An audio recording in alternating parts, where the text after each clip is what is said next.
Hi, welcome. Thank you for attending the Pilgrims of Ibilene webinar, Report from the Holy Land with 4 pilgrims. I'm Brenda Mijos, and I live in Boulder, Colorado. I'm currently the Vice President of Pilgrims of Ibilene. I've been traveling to Israel and Palestine since 2013, and I've been involved with the Pilgrims of Ibilene on and off since 2014. I've led 2 Pilgrim of Ibilene pilgrimages, one in 2022, one in 2023. I'm also on the board. I'm a board director for the Boulder Nablus Sister City Project.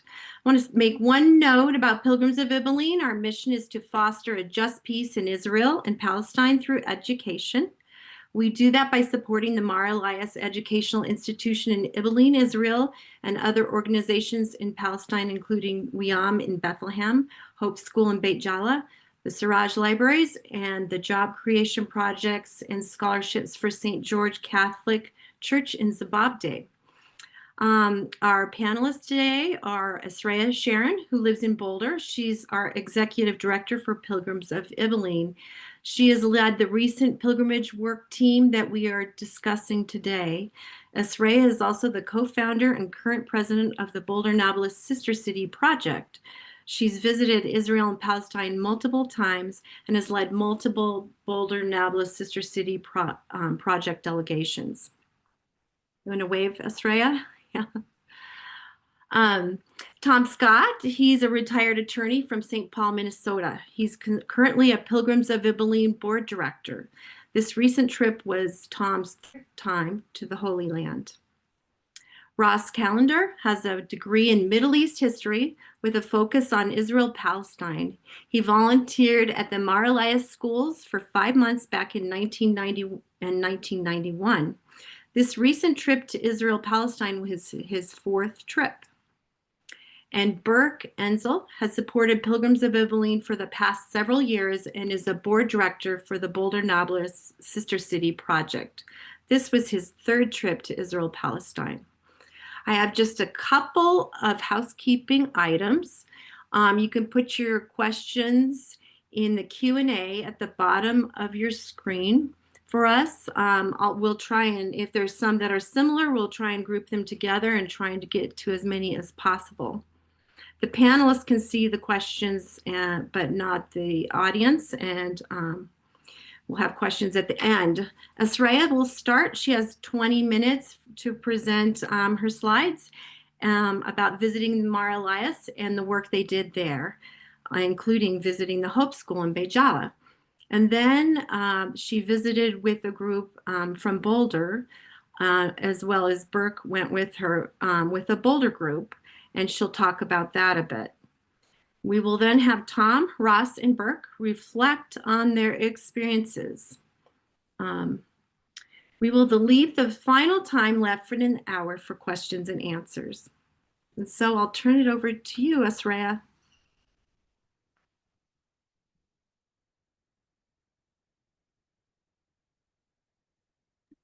Sorry, I was muted. Thank you. Let me start the slideshow. So yes, thank you very much, Brenda, for the introduction. So yeah, I just wanted to share a brief overview of what we were doing, what the 4 of us were doing in the Holy Land. And then, yeah, we'll shift over from just the overview to our takeaways and impressions and what really stayed with us after we returned. So initially we went to offer our services to 2 of our partners. First, we started in Ibilene in Mar Elias, and we were asked to paint the Mar Elias guest house. And I know, like, I recognize many names of folks who registered to join us this evening. So I know many of you have been to the guest house and probably know this very large room where the tables are set out for gathering and dining. And the walls, I'm not sure how long it's been since they were painted, but there were marks all over them and there was water damage. And so so we set about to beautify the guest house walls. And here we are hard at work. You can see some of the damaged walls and the fresh paint coating them.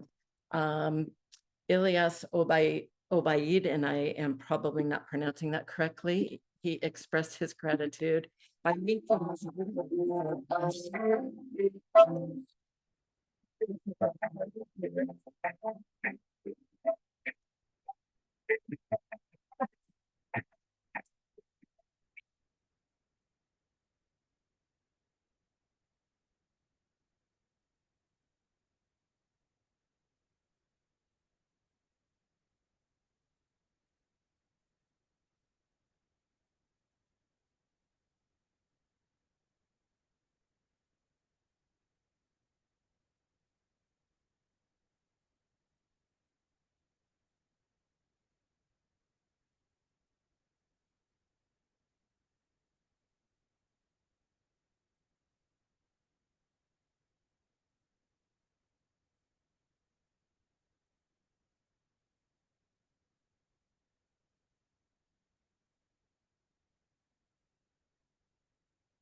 So for those who know the Mar Elias guest house, you'll probably recognize the name Ilyas Obaid.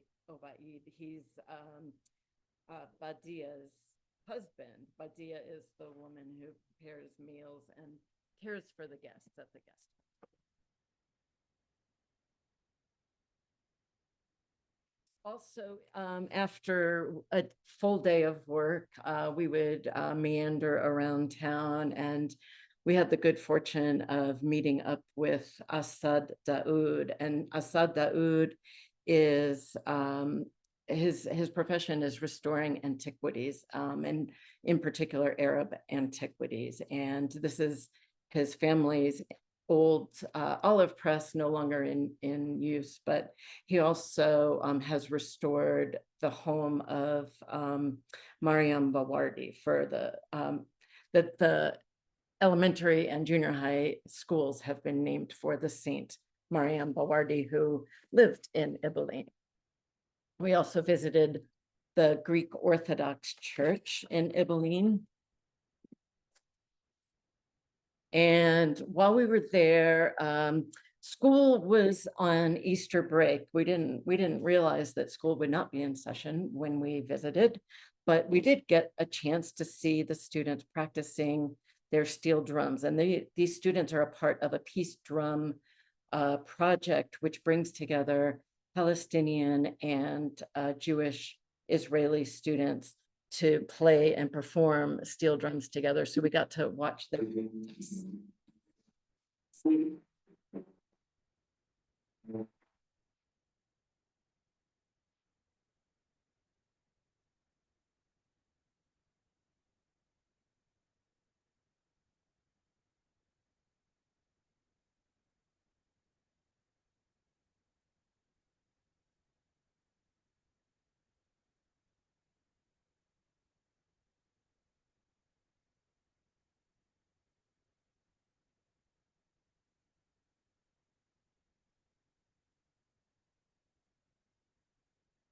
And in one evening, International Relations Director Emil Haloun took us out to a very, very lovely dinner with Abuna. You'll see Abuna there to the right, Noir to his right, and Emil Haloun is to her right. And then the four of us and Micha Shakur as well, who's the director of the Peace Drums Project. And there's Abuna on the first day back of school after Easter break. He was so excited to see the students again. And he's also really excited to see us and to have us visiting. There haven't been many visitors to Ibilin, as you can imagine, in the last over a year and a half. And so having visitors from the United States was quite a treat. His message to all of you is please come, please come. And we'll say more about that later. And here he is. Every Monday morning, Abuna, he addresses the students, and The message is often the very values that are embedded in the Mar Elias curriculum, which is what Father Shakur is known for, as well as the school, is love of neighbor, acceptance of all, forgiveness, peace, justice, reconciliation, and the reminder that we need each other. We can only be strong with each other together. After our time volunteering in Abilene, we went to Bethlehem. And before we started our volunteering at Hope School, we stopped to visit our peace partners, and there's Zukbi. He's giving us an overview of the work of and then he took us on a tour where we got to see the encroachment of settlements. The settlements are just, and the wall is tightening around Bethlehem so much that but this family, they have this beautiful property, but I don't know if you can see in the upper right hand corner of the lower right hand picture of the family, that there's a highway over there, and it's just, their property is like right up against this highway that is Jewish only road. It's a settlers highway.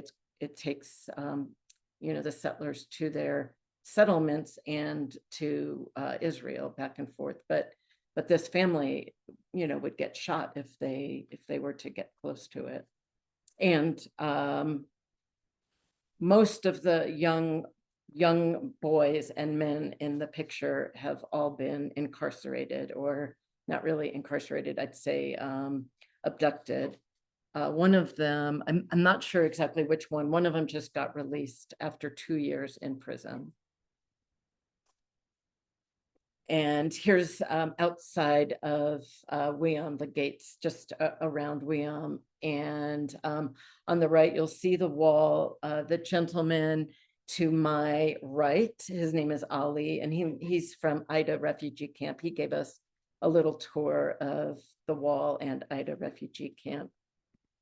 Here's more pictures. On the left is one painting on the wall and of hundreds and hundreds, and the entrance to the refugee camp. More from the wall and the refugee camp.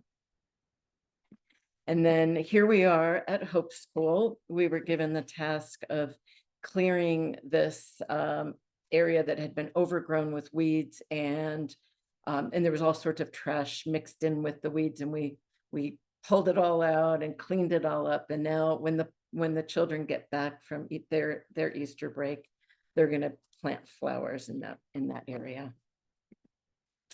And then the next day we were tasked with helping to sort out the storage room. And the storage room, so these pictures were taken after we had already done quite a bit of work, but when we first found this storage room, it was so packed that you could almost not see the floor. I mean, you couldn't really walk around. So we sorted through all these boxes that were just covered in dust, and we were told that some of these boxes probably hadn't been touched in 20 years. And so we made multiple piles. We made, you can see in that picture on the right, there's a trash pile, and then there's a to donate pile, and then there's a pile of things to keep and save. But very few things were in the pile to keep and save. So it felt good to help them clear it out and to sort it out and get organized.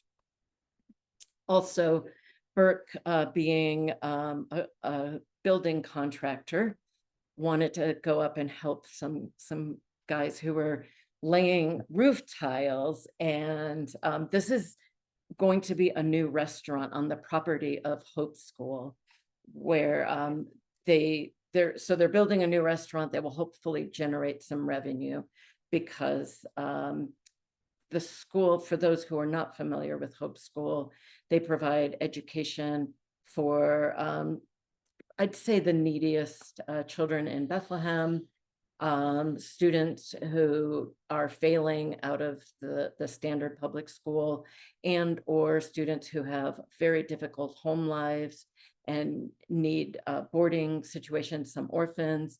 And many students with either emotional or mental disabilities will go to Hope School, and many of the parents need assistance with tuition. So any way to generate a little revenue can help offset the need for scholarships and tuition assistance. Also, while in Bethlehem, we spent some time, just getting to see some of the offerings that Bethlehem has. And here's the Church of Nativity. And for those of you who have been to the Church of Nativity, you'll note that it's rarely this empty. I mean, Bethlehem, it was devoid of visitors, which creates quite a desperation in the city, because they depend quite a bit on tourist dollars. But on the upside, it was kind of nice to have the Church of Nativity all to ourselves, and be able to walk around pretty freely. Also, on our last night in Bethlehem, those of us who were still there got to meet up with Pastor Charlie Lewis, and those of you who have been to Tent of Nations might recognize Daoud Nasser and his wife Jihad, and then other travelers. Oh, and Usama is there on the left next to Burke. And anyway, so on our last night, we got to meet up with this group who was touring with Charlie Lewis, as well as Joan Deming and her daughter were also there, but they had left before this picture was taken. So that was a nice treat.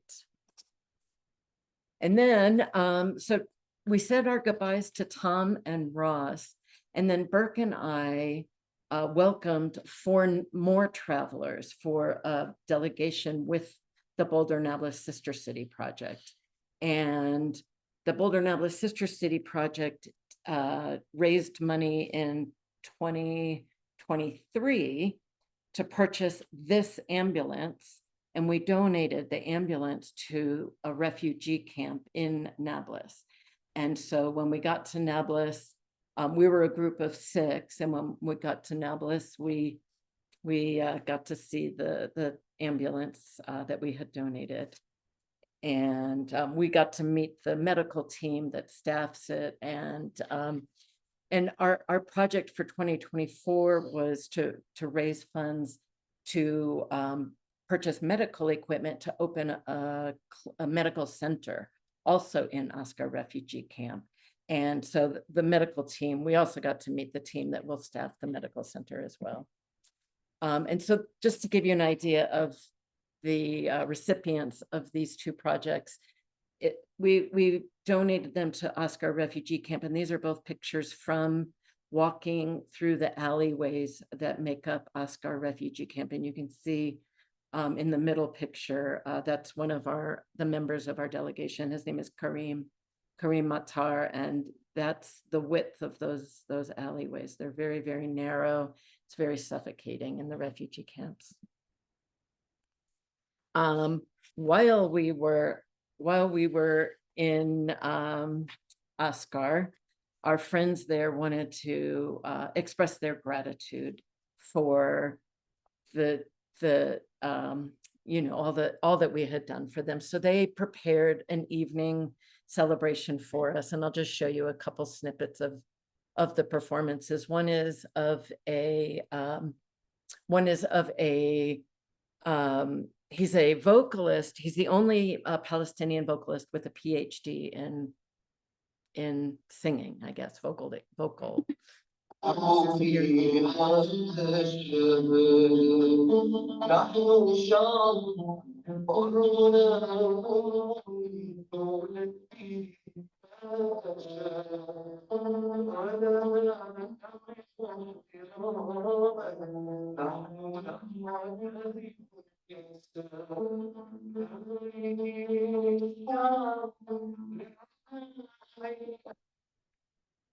And these are some dancers.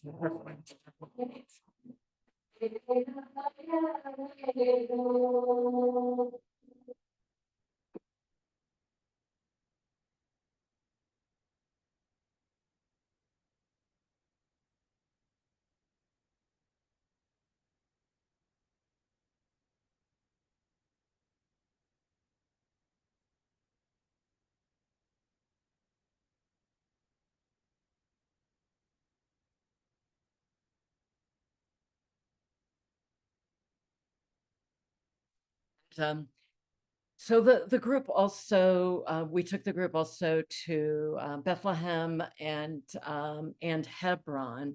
And this is the old city of Hebron, which has Jewish settlements that have, I guess, I don't know, been built or been taken over taken over the Palestinian homes. So the old city has kind of been destroyed of life, or have the life has been taken out of it because it's just too dangerous. And Palestinians, their freedom of movement in Hebron is so obstructed that life is nearly unbearable for people in Hebron. And then we also visited a glass and ceramics factory there on the right. And also we spent a couple days in Jerusalem. Part of that time in Jerusalem, we visited Silwan, and Silwan, similar to Hebron, is a community where Jewish settlers are kicking out Palestinians from their homes and taking over.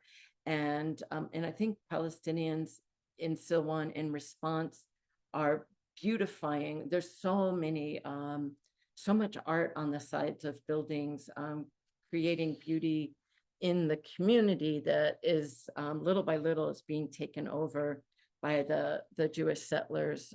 Here's an example of, you can see that the purple houses are the settler takeover, although this image was, it's a little bit dated, and now it's even more. It's like the settlers are buying up houses in a row. So what's blue saying pending eviction, many of those are already, the Palestinian families have already been kicked out. So anyway, so we had a lunch with a family in Silwan, a family that is absolutely steadfast that they're not going to leave. Okay, so now I'm going to hand it over to Ross to share whatever impressions you'd like to share about your time, and you know, any stories you'd like to share about what really touched your heart. Well, good evening, everyone. Thanks for joining us. I when I started working on this, I was struck by, to be honest, like how depressed I was. And this trip was the first trip I'd done in 35 years. And the wall was a big shock. I'd never seen that before. But then I started looking around, and just the experience in Ibilene. Uh, the overwhelming thing for me is just the kindness of the people. I mean, here they are. I mean, life is challenging for Israeli Arabs and for Arabs in the occupied territory, but they're so friendly and so genuine concerned about our welfare when we visited. I just want to tell a quick story. The four of us were walking around. I think it was maybe the first night we were there, and we were all looking for an ATM machine to use. And we stumble upon the street this guy, and he's going to help us. And what we had, like a 10-minute conversation with this guy. I mean, he was just so friendly. And the other thing that was very emotional for me was just being in Ibilene again after 35 years. So many changes, of course. And that I actually share that picture of Buna addressing the students. That's the old high school that he's at, which is now the middle school. And the students are all lined up listening to him. And he used to do that every day, every morning. And I took that from actually the balcony of, we didn't have a guest house back then. I had a guest room. And that's where I'm standing when I took that picture. The other thing that just always amazes me is, you know, you have so many challenges in life for the people there, but they're still just having their lives. I mean, I include that picture from the Christmas party because that's what you do when you're at a school, right? I mean, we do that here in the United States. We have Christmas parties for the staff. And then the track picture, I don't know if you can tell that's a track picture, but we had a track and field day for the whole school, and the whole school shuts down. There's no academics that day. And everybody went to this field, and they even got me to play on the soccer team, which I'm pretty sure they regretted. Uh, and then that's Ilyas Abouganami in the right picture. He is now the principal of the headmaster of the school.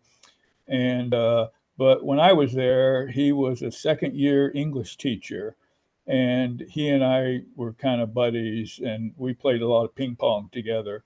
But it's amazing to me to see the way people under very difficult challenges still just they have semi-normal lives. I mean, they go on. They're having children. They're building businesses. When I lived there in '91, if I remember right, there were no restaurants in the town at all. And now the town, Abuna told us that it was 4 times larger than when I was there. And we went to, we saw several restaurants. And so that's what I come away from the trip. Even though it's challenging, um, they make life go on.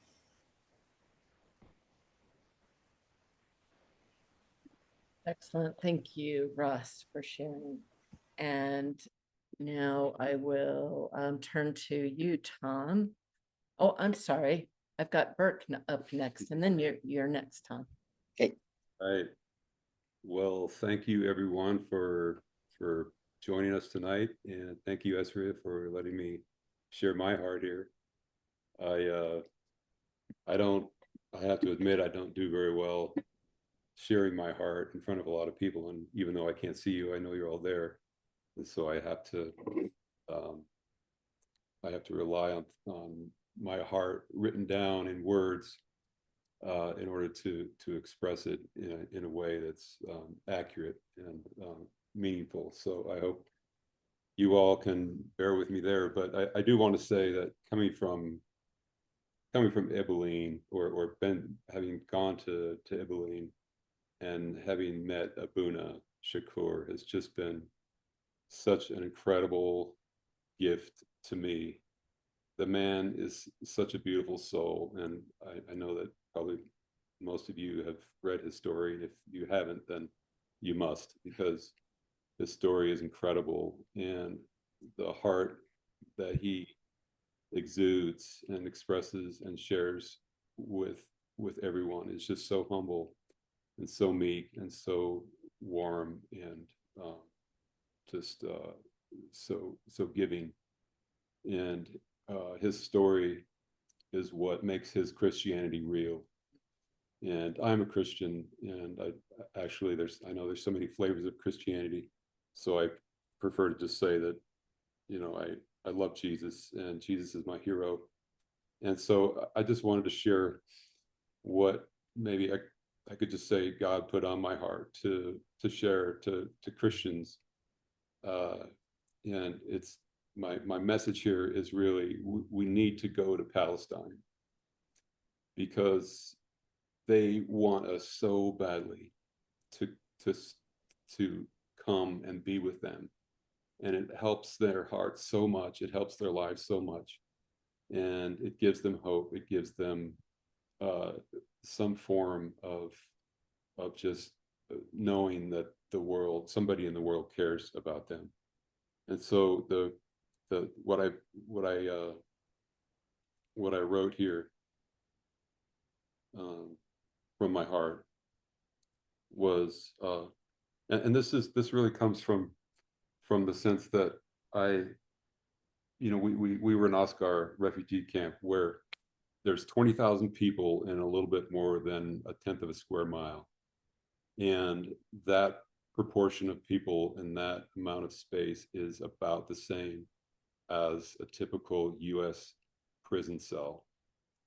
And so that got me thinking about prisoners, and it got me thinking about, and I know that Palestinians don't like to think of themselves as prisoners, but I think just what we hear about Gaza and what we hear about Palestine, we see more and more of just the situation of an open air prison. And so I just want to share my heart, which I think is a reflection of what Jesus shares for us as Christians, to go and visit the prisoners. Jesus said, "I was in prison and you came to me." This is not a metaphor, it is a command.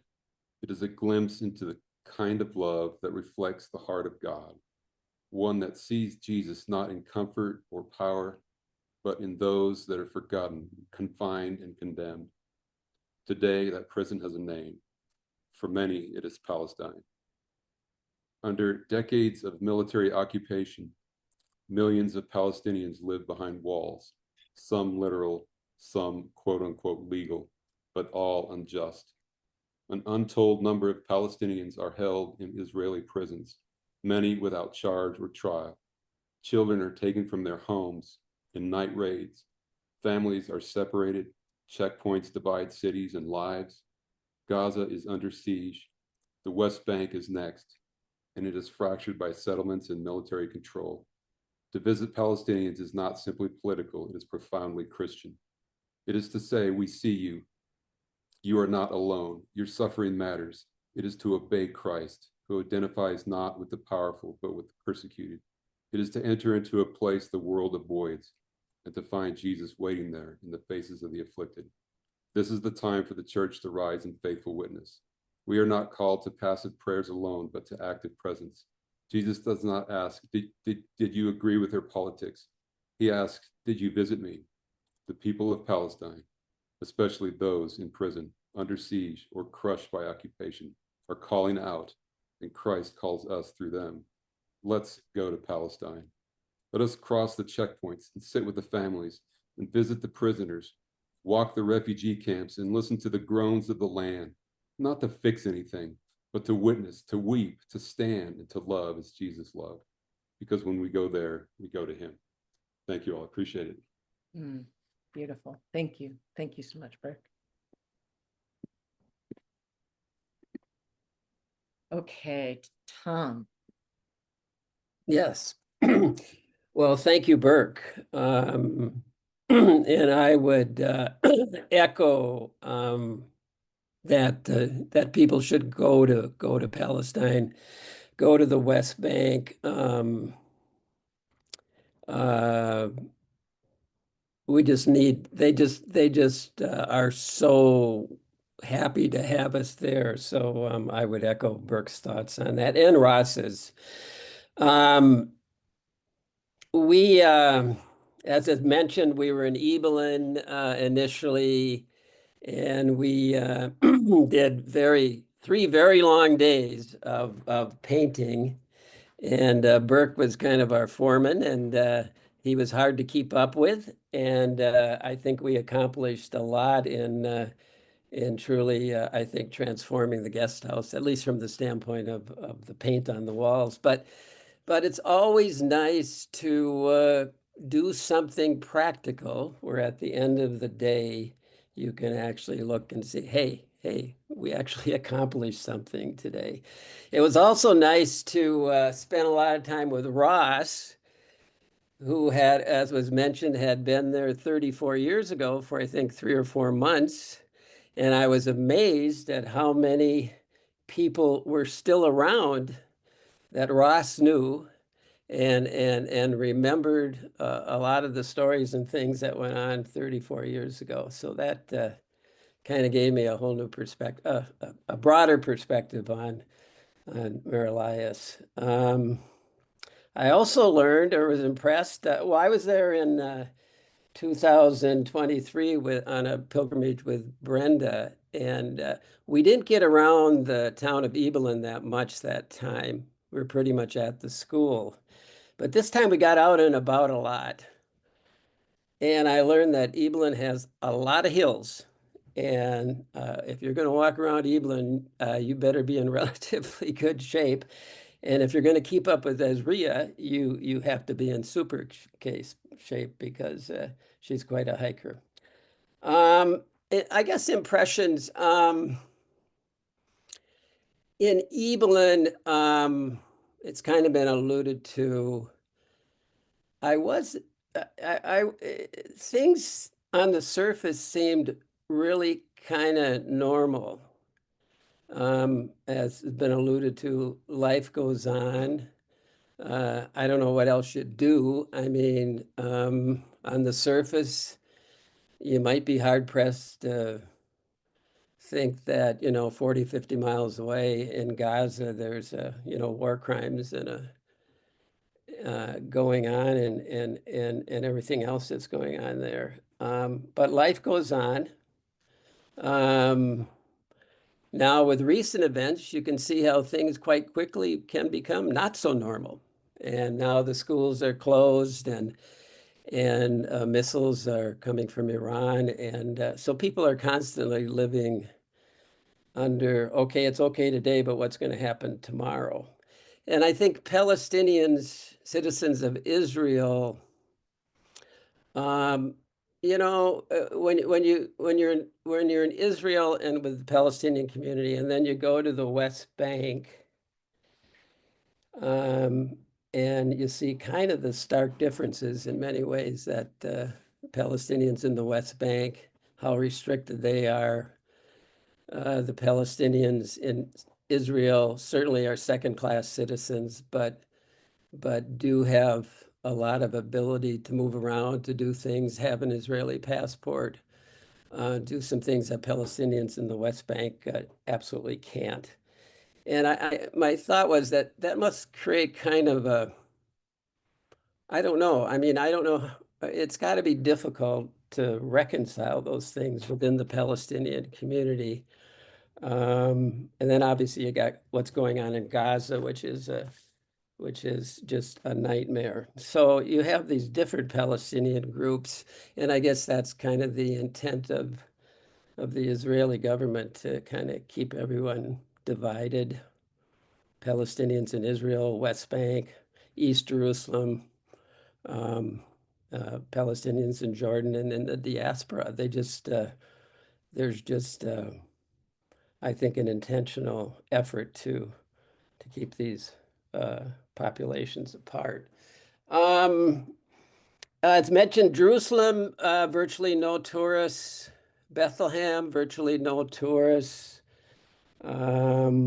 Visiting the family that was mentioned that lives close to the, I guess, the settlement highway was quite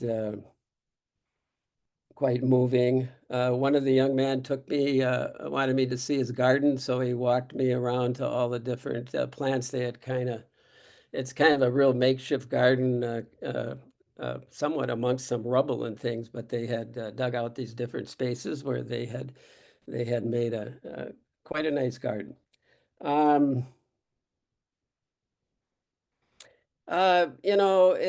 was there initially in 2005. The wall was just kind of new at that point in time. I was just dumbfounded by it. You can't really realize what's going on over there unless you go, and that's another reason that people should go. You heard the term settlements. I heard the term settlements back in 2005. I didn't realize that a settlement could be the equivalent of a big American suburb around Jerusalem was what was called a quote unquote settlement. And obviously over the years now, having gone back 2 years ago and again now, it's just horrifying to see what's going on from a settlement standpoint, and plus the violence that has accompanied that settlement movement. So anyway, it was a great trip, and thanks, Essrea, for doing all the logistics, and I could just kind of tag along. So thanks, Essrea. Yeah, excellent. Thank you, Tom. And yeah, and I'll just share briefly just a couple impressions that stayed with me, and one so I've been to Israel and Palestine on many occasions. So what I notice is every time I'm left with sort of a new impression, and what really struck me this time was when I'm here in the United States and exposed to media, whether the media is coming from, the mainstream or the corporate media or alternative media, it tends to focus on the negative of what's happening in Palestine. And it ends up kind of causing me to feel some like concern or fear about going to Palestine. What's it going to be like? What am I going to encounter when I'm there? And this happens, almost pretty much every trip. And when I go, I realize that all I've been exposing myself to is kind of the negative, the dark parts of the story. And then when I'm there in Palestine, the picture fills out with beauty, incredible beauty. And it's the people, and it's the culture, it's the food, it's the life is really, really rich. And honestly, I feel like Palestinian culture, I learned so much from Palestinians. And it's so the whole picture fills out, and then the negative stuff, the dark stuff becomes a part of it, but it's much, much more than just that. And as the others have all spoken to, life goes on, even though sort of the noose of oppression is tightening and tightening and tightening every passing day, every passing week. There's more restrictions, there's more challenges and humiliations, and endless harassment and abductions and assassinations. All of that is happening, but life goes on. I mean, after decades of being under occupation, and on the flip side, in the Israel part, in the Palestinian experience there, life goes on and people make the very best of it. And there's incredible joy and kindness and generosity, which all of those of you who are joining this webinar who have been, you all know that hospitality and the joy that Palestinians exude. So so that really struck me, that it's hard to convey without actually going. It's really hard to convey if you've not been. And that's, again, the message that I'd like to implore is, like, if you haven't been, please come on our next trip, which at this point we don't know because of the current situation, and that's uncertainty is we're all familiar with. Anyone who's been involved in this region for a while is familiar with the uncertainty that surrounds, can we go? But we plan to go anyway. We plan, and we will see. But anyway, with that, now I would like to hand it over back to Brenda. If there are any questions that you have for any of us, we'd love to answer or respond. Okay, we have some questions here from Jean. How are the people in Bethlehem doing financially with no tourists, therefore no income from the shops and leading tours? Good question. Yeah, that is a good question. And I would have to say that the feeling of desperation pervades Bethlehem.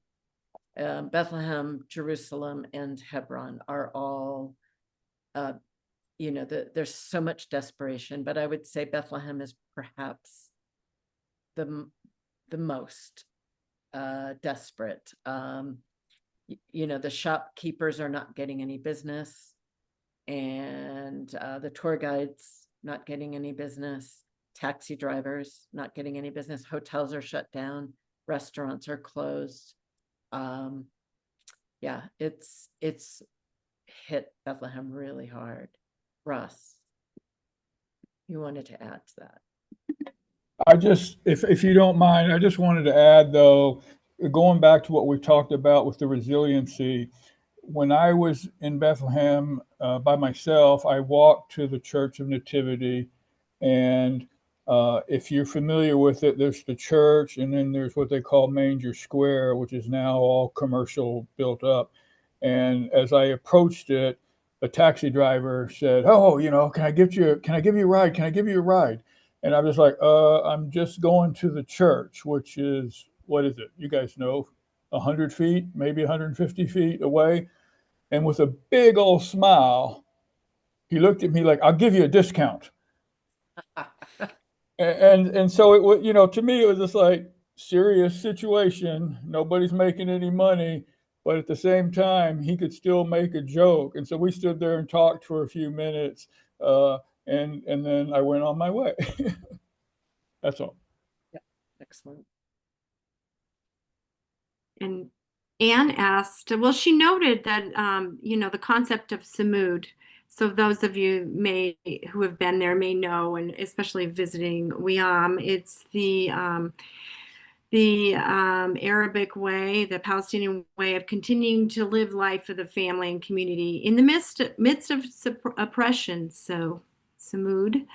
And also Anne asked, did you hear about the restrictions on residents who wanted to visit Jerusalem during Holy Week? Did people fill you in about that? She said she was privileged to be on a Sabeel delegation at that time. Did you hear any stories about that?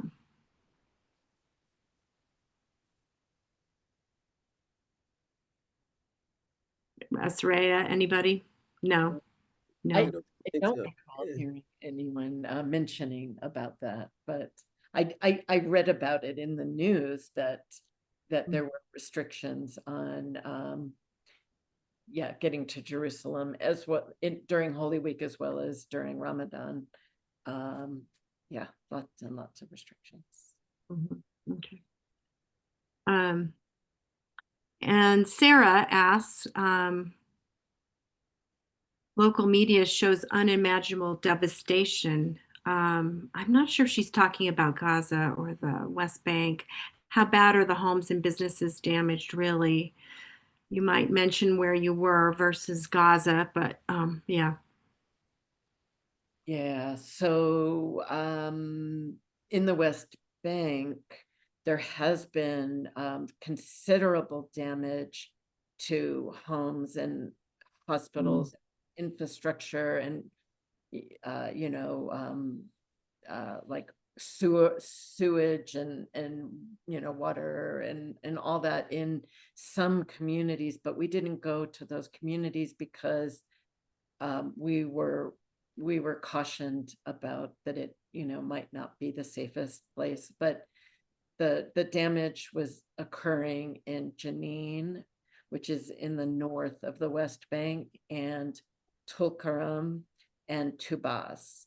And there's 4 refugee camps in those 3 cities that were in the process of being destroyed while we were there.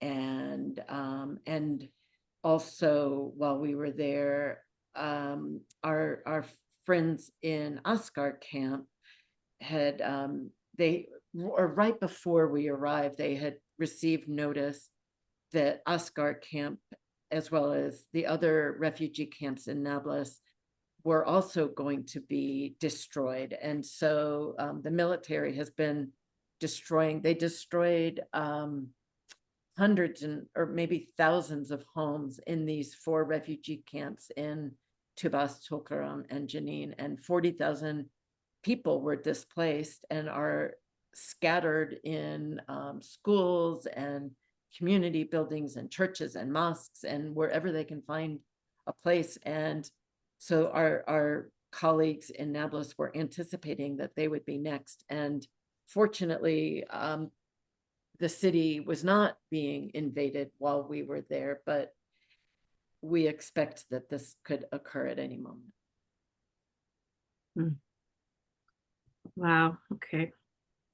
One question I had is, did you feel safe anytime you didn't feel safe when you were there? Maybe I could comment. I felt safe all the time. There was really no issue at all that I had with safety or feeling unsafe, both in Evelyn, Jerusalem, Bethlehem.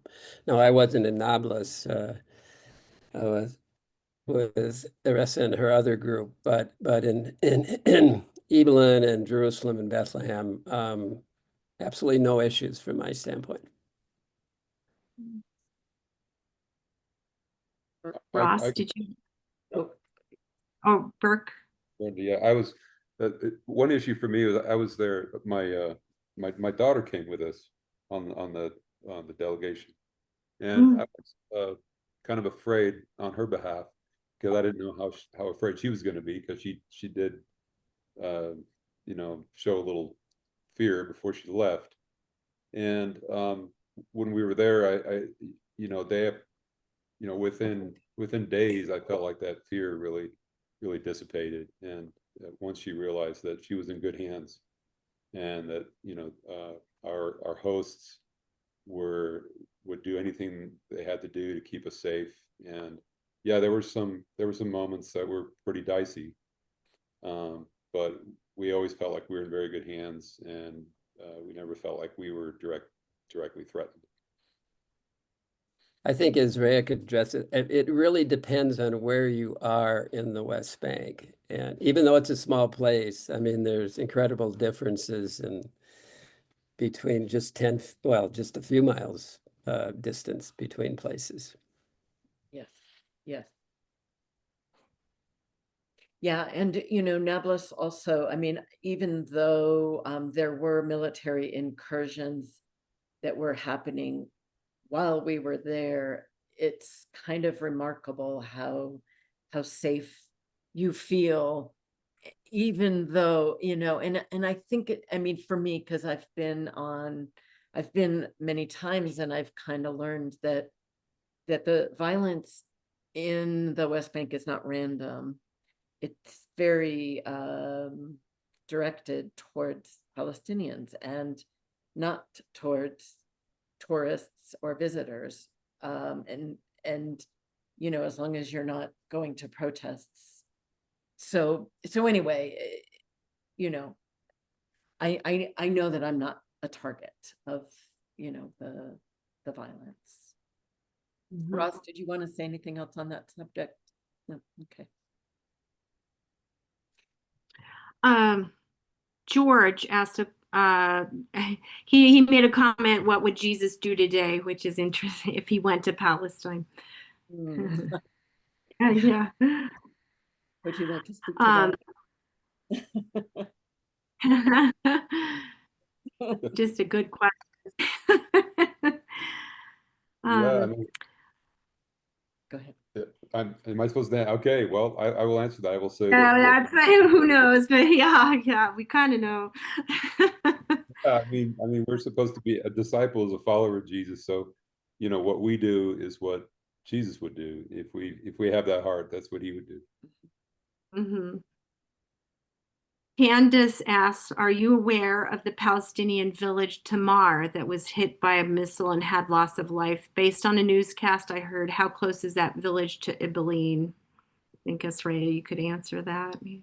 It is very close to Ibilene. It's almost adjacent to Ibilene, and some of the students, the Mar Elias students, come from that village, Tamar. And so yeah, it's the news report that I heard that I think 4 people were killed from a missile from Iran. And so along those lines, what we're hearing from our colleagues in Ibilene is that missiles are flying overhead, have been now for several nights in a row, and It's absolutely terrifying. People are, going into they have safe rooms, but not everybody does. It tends to be more of the Jewish Israelis than the Palestinian Israelis have these safe rooms, although, there are Palestinians who have these safe rooms as well, but they're spending their days in these kind of like bunkers, I guess. And yeah, it's been quite terrifying in the Galilee right now. Well, we might have just time for one more question or so. I wondered what your challenges were traveling. Did you have problems with barriers, etc.? How was that getting around, especially to Nablus, because that can be really difficult? Yeah, we got really lucky that we did not encounter checkpoints. The times when, closed checkpoints or obstructed checkpoints. So the times when we were going to or from Nablus, we saw cars stopped on the other side of the road, going in the other direction. And getting into Nablus, though, the main entrance that we normally take when we're coming from the south, going north into Nablus, was completely closed. So our driver had to go around the city to a brand new entrance, I guess, to the city. And there was a checkpoint there, and our driver was pretended to not understand what was going on and went to the front of the line, and he just played dumb, and the soldier let us in. But so there was a moment of like concern of are they going to turn us around, or are they going to inspect us or ask us questions, and why are we going to Nablus, because nobody's going to Nablus, and we're a car 6 Americans. Why are we going to Nablus? And if you tell the soldiers that you're going because you have a sister city project in Nablus, that's not an acceptable answer. And they would turn us back if we were to admit the truth. So we had to say that we were religious tourists and we were going to see the religious sites. And so there was a moment of, like, please just don't ask us any more questions. And fortunately, they accepted that we were religious tourists and they let us in. But Nablus is fairly closely guarded, indeed. Mm-hmm. Yeah. So and did you go Jacob's Well? You got to add Jacob's Well into your trip. we actually didn't end up going to Jacob's Well, did we? No, we didn't. Oh yeah, We did go to the Samaritan village, but even the Samaritan village, we just visited the tahini factory. So anyway, we didn't get much religious tourism in, actually. We did visit a mosque. We visited a mosque, but that wouldn't have been an acceptable answer either. But then, okay, we just have one more. Go ahead. One more minute. I'll let you have the last word, Essrea. You can wrap up. Yeah, all in all, I would say it was a fabulous trip. It's always very, very warming, heart touching to experience Palestine. And all of you who have joined us, we will let you know when we have another trip planned. And I hope you will accept our invitation to please join us on our next trip. And thank you all for coming. Thank you. Thank you. And thank you to our panel. Thanks so much for your time and sharing your hearts. Wonderful. Thank you, everybody. Okay. Take care.